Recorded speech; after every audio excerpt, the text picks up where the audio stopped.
Hi Year 5, this is your writing video for your week 8 pack, all about James the Giant Peach.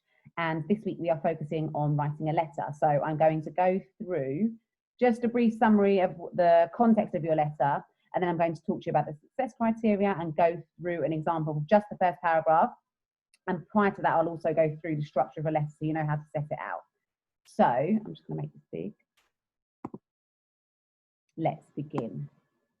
So as I said, you're going to be writing a letter. Now, I'm not sure if you have read the story James and the Giant Peach, but James is writing a letter to his Aunt Spiker and his Aunt Sponge because he is no longer living with them.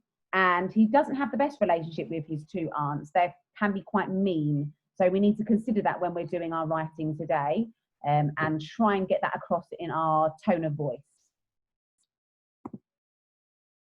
So at the time of writing, James is on a journey inside the Giant Peach to New York, and inside the peach he's met some new people, namely the centipede, the earthworm, the old green grasshopper, the ladybird and Miss Spider, all whom you can see in this picture at the bottom here. So if you don't know the story too well and you haven't read the book, there are two videos below which I would encourage you to watch now so that you understand what is happening in the story, in order to help you write from James's perspective in greater detail. So if you pause this video now, have a quick watch of the two YouTube links, which are going to give you more information about the plot. And then once you've watched those two videos, come back to this video and then I'll explain the rest of the task. So now that you've watched those two videos, I'll talk about the plan for the letter. It's really important that we plan our writing before we start writing, because it helps us with our structure, so that our ideas, we can put them into paragraphs and it all flows and is cohesive and is logical. So our plan for the letter, paragraph 1 is when James is entering the peach and finding the characters who he hasn't met before. Paragraph 2 is then setting sail in the peach, but soon encountering a pirate ship, and you can decide what happens in this battle. So you can put your own spin on the story here, so it really becomes your own. So no two letters should be the same if you're describing this battle. Paragraph 3 is when they've defeated the pirates and they sit down to feast on the peach, which has been made into lots of meals and drinks. And then if you wanted to extend your writing, you can add a 4th paragraph, which would be a conclusion why you prefer life in the peach to life with Aunt Spiker and Aunt Sponge. And then it's always important that you remember to sign off at the end, okay? So if we talk about the success criteria here now, so correct letter format or structure, it's really important that you format your letter as it should look like a letter, and I'm going to talk about that in a moment. Relative clauses, and relative clauses are something that are in your SPAG part of your pack this week. So if you're not too sure, I'd advise you to go and have a look there and have a look at that part of your pack and maybe have a go at that activity before you try and do your writing. Formal language. Now, usually if we're writing a letter to someone from our family, we would think we would use informal language, because we don't talk to our parents, our brothers, sisters, aunties and uncles in a formal way necessarily, especially if we know them really well. But James's relationship with his aunties is quite formal. He's quite scared of them because they can be quite mean. So that's why we're writing in a formal tone of voice. Paragraphs, like I said, and if you use the plan, then that should really help you with writing using paragraphs. And noun phrases, which we have had before. So noun phrases, remember, is using an adjective or a couple of adjectives to describe your noun. And the extension, which is the voice of the author. So just before we begin, I'm going to talk you through the structure of the letter. So you can see a letter here on the right-hand side of this PowerPoint. And I'm just going to go through a few key things that I want you to try and include in your letter this week. So in the top right, we have the sender's address. So the person who's writing the letter, their address goes in the top right-hand corner. And then you can see underneath that there's a date. Sometimes on the left-hand side, underneath this, where my cursor is, you would have the recipient's address as well. So you would write the address of the person who is receiving the letter. Next up, you need to tell me the recipient's name. Who are you writing to? So, dear Aunt Spiker and Aunt Sponge. Following this, you need to make sure that you're using paragraphs. And I can see paragraphs clearly here because the person who wrote this letter has missed a line. You may notice that there's a slight indent here. That's what this gap is called, an indent for the first paragraph. You can use that if you would like to. Sometimes it starts underneath the comma rather than just an indent, or you can just leave a line and start your first paragraph as you would the rest of them. You need to sign off. Now, because you're writing quite formally, you may use something like yours sincerely. You wouldn't write love James, because the relationship between James and his aunties, who you're writing to, is not that kind of relationship. So we don't want an informal signing off here. We want something quite formal to reflect the formal tone of our letter. And then at the end, you are going to write the sender's name. So who is it from? So in this case, it would be James. So here is an example of a letter, and I put the success criteria in the top left-hand corner so that I can talk through it as we go. So the first thing on your success criteria is correct letter format. Now, I said you can see in the top right-hand corner, you have got James's address. Underneath, though, I am missing the dates, and that's something that you could add in your letter as well to make sure that you're writing in the correct letter format. And then I've just put here, this part here in red as well, dear. I've put the dear in red because then we're writing who it's to. So dear Aunt Sponge and Aunt Spiker. I'm just going to read the whole paragraph to you first, and then I'll go through and I'll identify the features of the success criteria. As you are probably aware, I have not been at home for the past few weeks, as I have found a secret entrance to a magical new world inside the peach. This may surprise you, considering I was carrying out so many arduous chores for you only 2 weeks ago. Although I will no longer be at home with you, which I can assure you is a great relief to me, I will write throughout my journey, as you are still my legal guardians. I have met new friends, some more boisterous than others, who have welcomed me with open arms and shown me great care and affection.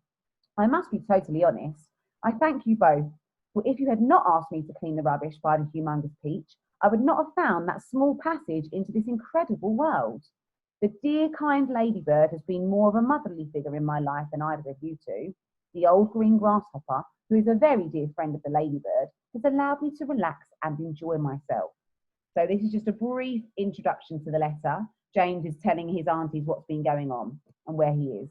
So we've spoken about correct letter format. Now we're going to look at relative clauses.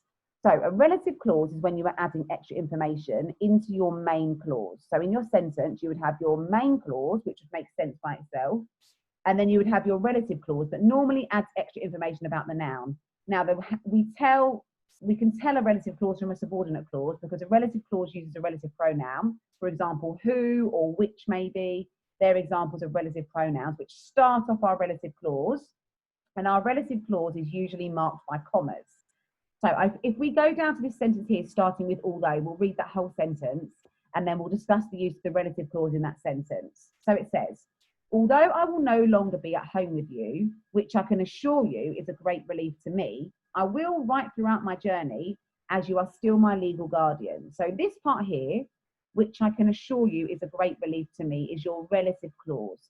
It starts with a relative pronoun which, and it's adding extra information about the main clause. Now, remember I said, if you remove the relative clause, the main clause should make sense by itself. If it doesn't, then you haven't written a sentence properly using a relative clause. So let's check. Let's read the sentence without the yellow part, without the relative clause. Although I will no longer be at home with you, I will write throughout my journey as you are still my legal guardian. So that's a tick. The main clause makes sense by itself, which means that we have used a relative clause correctly in this instance, which I can assure you is a great relief to me, is adding extra information, is just slotting into the sentence, and if we remove it, the sentence still makes sense, okay? We've got another example down here.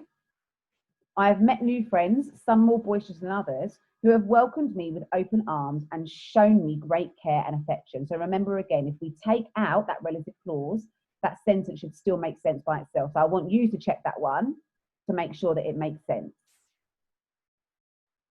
Okay, so that's relative clauses from your success criteria. The third feature of your success criteria is formal language. And previously in the video, I said that we're using formal language, even though we're writing to our family members, we're using formal language because the relationship between the characters is not a typical family relationship, and it's not necessarily a friendly one. They aren't very close. So we're using more formal language. James might feel a bit hostile towards these characters. He clearly is not at home with him, and he's saying that it's a relief. So he doesn't want to be at home. So he's writing in a more formal way. So when we're writing formally, we're not going to use omissions. Remember, we've done before using apostrophes for omission, where you shorten your word, you contract your word and add an apostrophe, and then you get rid of some of the letters. So here in the first sentence, as you are probably aware, I have not been at home for the past few days. Now, the contraction of that word would be haven't, and that would be less formal. So you're just making sure that you are not using those informalities and that you are not using apostrophes for omission. And similarly down here, I will write rather than I'll write. He's said I will write. And down here again, I would not have found that small passage. What would not be if you use an apostrophe for omission? Have a think about that. Paragraphs.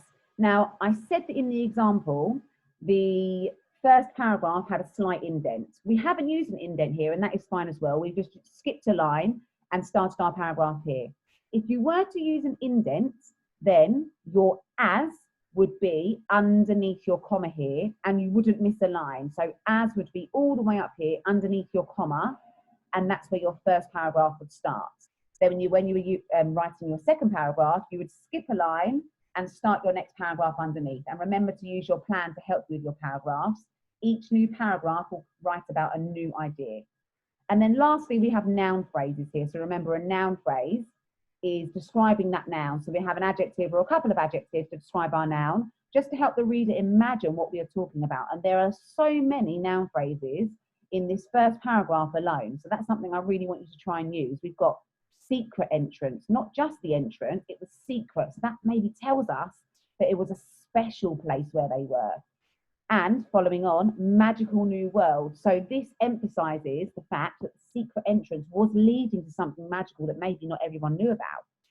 Okay, going down. New friends. That tells us that these friends aren't people that James knew before. They are new. So he might not know, he's not going to know them very well. Maybe they're just building up their friendship. Going down, small passage rather than just a passage. Using that adjective small helps us to get a picture in our head of what that passage might look like and how the characters might have to move to get through that passage. So it's really important that you're trying to use these noun phrases to help the reader understand what is going on in your head. What have you got in your imagination? Can you put that down on the paper so that the reader can understand what you're trying to describe as well? And one thing I will say that's not on your success criteria is writing in the first person. So remember, you're writing as if you were James. You're going to be using the pronoun I. You're not going to say he if you're talking about yourself. So just making sure that you are writing in the first person. Make sure you look back at the structure of the letter and make sure you look back at the plan. And if you're not too familiar with this story, please watch those YouTube videos because that might inspire and spark your imagination, and then you'll be able to use greater noun phrases and your letter will be more descriptive. I'm looking forward to seeing lots and lots of writing. I hope you enjoy this task and I will see you soon.